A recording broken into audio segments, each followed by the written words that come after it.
To start off the new year, Kidsburgh is launching an exciting partnership to share life lessons from Pittsburghers around the world. Kidsburgh is working with the group Project Fuel and helped identify 10 people in Pittsburgh to be featured in the series. Kidsburgh Ambassador and good friend to PTL, Yu-Ling Behr, joins us now to tell us more about the project. And Yu-Ling, how did they choose all of these people to be featured for the series? We put out a call for life lessons. Deepak Ramola, who is the founder of Project Fuel, believes that every person has a life lesson to share, and it's something that we can all learn from. He started the project because he learned a life lesson from his own mom, who he noticed could do almost everything in life, even though she hadn't finished. My name is Deepak Ramola, school. and I So she said that she learned to take in what she learned from people around her. And so now they're trying to collect 1 million life lessons to share with the world, and they picked 10 from Pittsburgh. And so we're going to talk about 5 of them today, and we're starting with a sweet story, and this comes from Jasmine Cho. Yes, so Jasmine is a baker, an incredible baker, artist, and activist.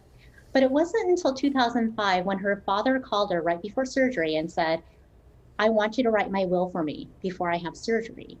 The surgery went fine, but the experience of writing that will with her father really changed her outlook on life.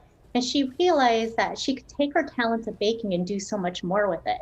And so she's now become this cookie activist, and she's creating ice portraits of these cookies of people who are often overlooked in American history. She, being Korean American herself, she has done ice portraits of people like Ah Fong Moy and Sammy Lee. Sammy Lee is the first Asian American to win a gold medal in diving. Gracie Lee Boggs, who's an activist. And you can see she's an incredible baker. She's even been on the Food Network. But even as an incredible baker, she thought, I can do so much more, and I can share my platform in a more meaningful way. It's amazing. Amazing. And I know Kidsburgh director Linda Krinsky also has a great story to share about turning her childhood fear into strength. Yeah, so Lynn, she shared that as a young child, she was very afraid of her father. And not because she didn't think he loved her, just because he was a very strict dad and had a very strict tone of voice. And so she was always nervous that maybe she wasn't doing something fast enough or wasn't doing it right.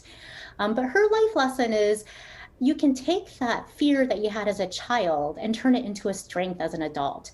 She became an educator and in fact was an administrator at a juvenile detention center for 17 years.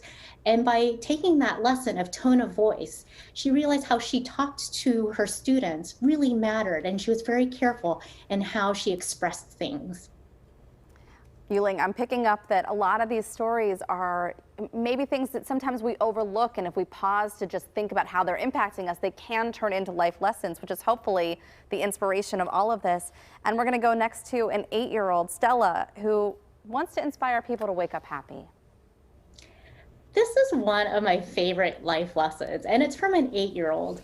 So Stella realized that she wanted to make sure she would have a good day every day. And so she realized, well, to do that, I should smile. And that should be the very first thing I do before I even open my eyes and wake up. And so that is her life lesson, that you are in control of the kind of day you're going to have, and you decide what you're going to do about it. And for her, it's to smile before she even wakes up, and that sets the tone. And even her teachers and her family have noticed how she just brings positivity and light in everything she does. That smile is beautiful, too. I know. Just looking at her, it makes me happy and makes me want to wake up happy. But we know Mr. Rogers has so many wonderful life lessons for kids and for adults, too. And musician Tim Smith, he got to work with him. He was on set with him. So he's also featured here because I'm sure he has so many stories to share.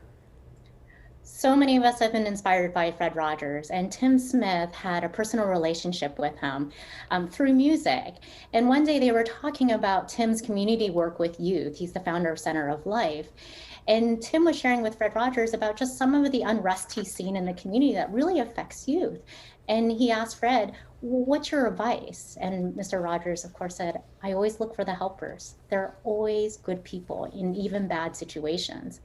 And that led Tim down this path of really using that as his mantra in his nonprofit work and community work, and bringing inspiring people in to talk to youth about how you can look for the positive light in any situation. And so it even inspired Tim to write a song to a poem called Dusty Angels in honor of the angels that emerged from the dust from 9/11. And so his life lesson is that even if something terrible is going on, you can look for the people who are trying to make good and be with those people to create even more good. Yu-Ling, we have less than a minute here, but we definitely want to talk about how small acts of kindness can go a long way. So this last life lesson is from Christina Garon, and she talked about how in a chance encounter, she walked by a film set, and she herself wanted to get into film but didn't know how. And a stranger who happened to be a medic on the film set noticed that she was paying attention. And he asked her a simple question of, well, what is it that you'd like to do one day on a film set? And she said she really didn't know because no one had ever explained to her what could happen. So he ran and got the call sheet, which gives every single job that happens on a film set. And he simply said to her, pick one.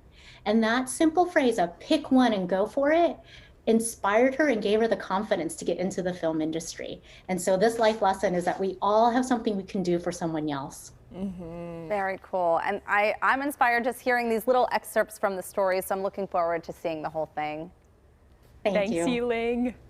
Really cool. I know. And to read other stories from the Pittsburgh Project Fuel series, you can head right to our website, pittsburghtodaylive.com. We have the link posted for you there.